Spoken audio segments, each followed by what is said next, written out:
Hello दोस्तों, नमस्कार। स्वागत है आप सभी का एग्ज़ाम मास्टर चैनल में। और दोस्तों, इस वीडियो में हम बात करेंगे स्टैचू ऑफ यूनिटी के कुछ फैक्ट से। अगर आपके पेपर में ये क्वेश्चन आता है, किसी भी कंपटीशन एग्ज़ाम की आप तैयारी कर रहे हैं, तो इस साल का जो सबसे टॉप मोस्ट करंट अफेयर का जो पॉइंट है वो स्टैचू ऑफ यूनिटी, जो कि सरदार वल्लभ भाई पटेल की एक प्रतिमा है, लौह प्रतिमा है। इससे संबंधित कुछ मैं 30 फैक्ट आपको बताऊंगा इस वीडियो में, और इन्हीं 30 फैक्ट से आपके एग्जाम में स्टैचू ऑफ यूनिटी से आ सकता है। तो हो सकता है इनमें से कुछ जो जनरल जानकारी है ये तो आपको पता है, लेकिन और इससे क्या क्वेश्चन बन सकते हैं ये ज्यादा जरूरी पॉइंट है। तो स्टैचू ऑफ यूनिटी के बारे में सारी चीज आप जानेंगे इस वीडियो में।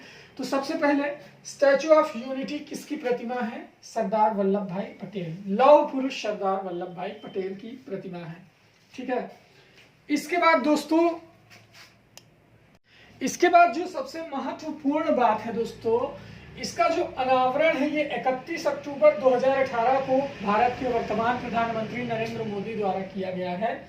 और ये नर्मदा जिला गुजरात है ना में स्थित है। कहां पर स्थित है? नर्मदा जिला गुजरात में स्थित है। स्टैचू ऑफ यूनिटी का जो अनावरण है ये 31 अक्टूबर 2018 को किया गया है। और इसकी ऊंचाई अगर आप माने प्रतिमा की केवल तो 182 मीटर, जो कि अगर फीट में मानेंगे तो 597 फीट ऊंची ये प्रतिमा है। और आधार सहित इसकी ऊंचाई 240 मीटर है, आधार सहित। इसके बाद सरदार सरोवर बांध से स्टैचू ऑफ यूनिटी कितनी दूरी पर है? कहां से? सरदार सरोवर बांध से।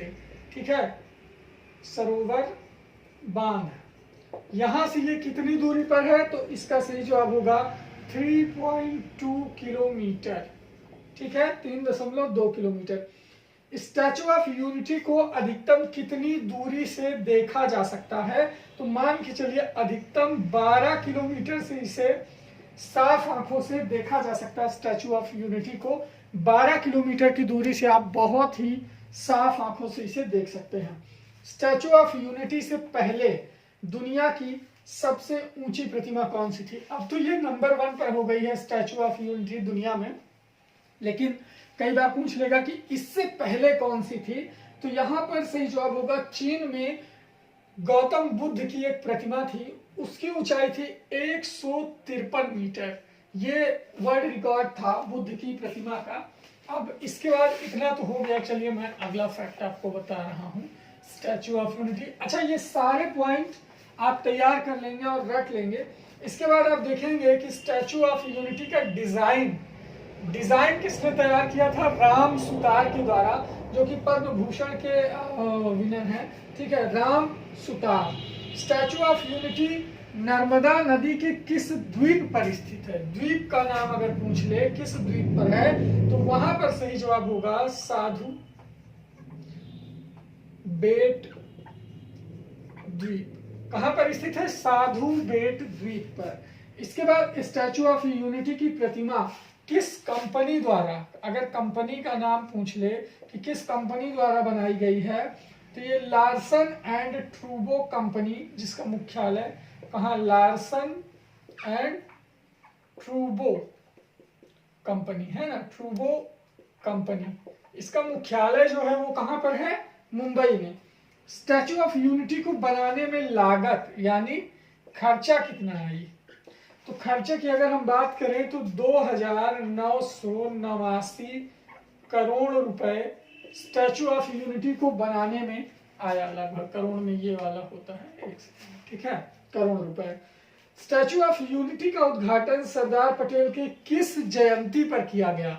यानी वो कौन सी जयंती थी? तो ये 143वीं जयंती पर स्टैचू ऑफ यूनिटी का उद्घाटन किया गया। स्टैचू ऑफ यूनिटी की नींव कब रखी गई? इसकी नींव, अगर नींव से संबंधित क्वेश्चन आता है तो 31 अक्टूबर 2013। कहां पर? गुजरात राज्य में। अब आते हैं सरदार वल्लभ भाई पटेल के जीवन के बारे में कुछ चीज। ये तो था स्टैचू ऑफ यूनिटी के बारे में। अब सरदार वल्लभ भाई पटेल के जीवन के बारे में कुछ जान लेते हैं। कि आखिर क्यों उन्होंने क्या किया, कैसे किया। तो सबसे पहले सरदार वल्लभ भाई पटेल का जन्म कब और कहाँ हुआ, तो ये 31 अक्टूबर को गुजरात में इनका जन्म हुआ। 31 अक्टूबर 1875 में, याद रखिएगा। सरदार वल्लभ भाई पटेल को सरदार की उपाधि किसके द्वारा दी गई, तो बारदोली की महिलाओं के द्वारा। बारदोली की महिलाओं के द्वारा सरदार वल्लभ भाई पटेल को सरदार की उपाधि दी गई। इसके बाद भारत के ये पहले उप प्रधानमंत्री थे। क्या थे, उप प्रधानमंत्री थे, भारत के पहले उप प्रधानमंत्री थे। इसके बाद स्वतंत्र भारत के पहले होम मिनिस्टर यानी पहले गृह मंत्री ये बने सरदार वल्लभ भाई पटेल। कर मत दो का नारा किसने दिया था, तो सरदार वल्लभ भाई पटेल ने कर मत दो इसका नारा दिया था टैक्स के खिलाफ। सरदार वल्लभ भाई पटेल अंतरराष्ट्रीय हवाई अड्डा कहां पर स्थित है, तो दोस्तों सरदार वल्लभ भाई अंतरराष्ट्रीय, ये अहमदाबाद गुजरात, यहां पर स्थित है सरदार वल्लभ भाई पटेल अंतरराष्ट्रीय हवाई अड्डा। राष्ट्रीय एकता दिवस कब मनाया जाता है, तो यही है 31 अक्टूबर। हर 31 अक्टूबर को इन्हीं के जन्म दिवस पर क्या मनाया जाता है, राष्ट्रीय एकता दिवस अपने भारत में। ठीक है, अब देखिए स्टैचू ऑफ यूनिटी गुजरात में। स्टैचू ऑफ यूनिटी का वजन कितना है, जो इनकी प्रतिमा है इसका वजन कितना है, तो लगभग 1700 टन में इसका वजन है, 1700 टन। स्टैचू ऑफ यूनिटी की प्रतिमा कितनी हवा की रफ्तार झेल सकती है, अब जैसे ये खड़ी है तो ये 180 किलोमीटर की रफ्तार से अगर हवा चलती है तो ये उतनी रफ्तार तक को झेल लेगी। सरदार वल्लभ भाई पटेल की माता का नाम लालता देवी और पिता झावेर भाई पटेल थे। सरदार वल्लभ भाई पटेल राष्ट्रीय पुलिस अकादमी कहाँ स्थित है, तो राष्ट्रीय पुलिस अकादमी ये दोस्तों है हैदराबाद, हैदराबाद। ठीक है, ये थे कुछ पॉइंट सरदार वल्लभ भाई पटेल के। एक चीज और देख लीजिए, जैसे स्टैच्यू ऑफ यूनिटी प्रतिमा कितनी भूकंप की तीव्रता झेल सकती है, तो 6.5 RS के रिक्टर स्केल को झेल सकती है।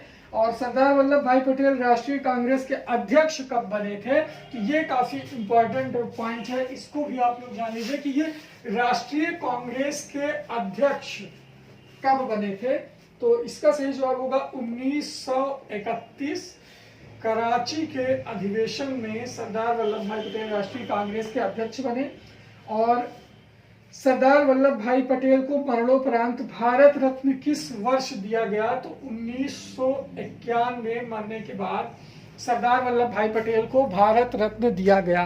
तो दोस्तों ये थे कुछ top points statue of unity और सरदार वल्लभ भाई पटेल से जो आपके कंपटीशन एग्जाम में आ सकते थे। तो बस इन्हीं पॉइंट्स को अगर आप तैयार कर लेंगे तो आई थिंक 1-2 क्वेश्चन की आप जो है मदद कर सकते हैं अपने एग्जाम में। तो चलिए वीडियो को लाइक करें, शेयर करें और सब्सक्राइब कर लें exam master channel for more updates. Thank you so much.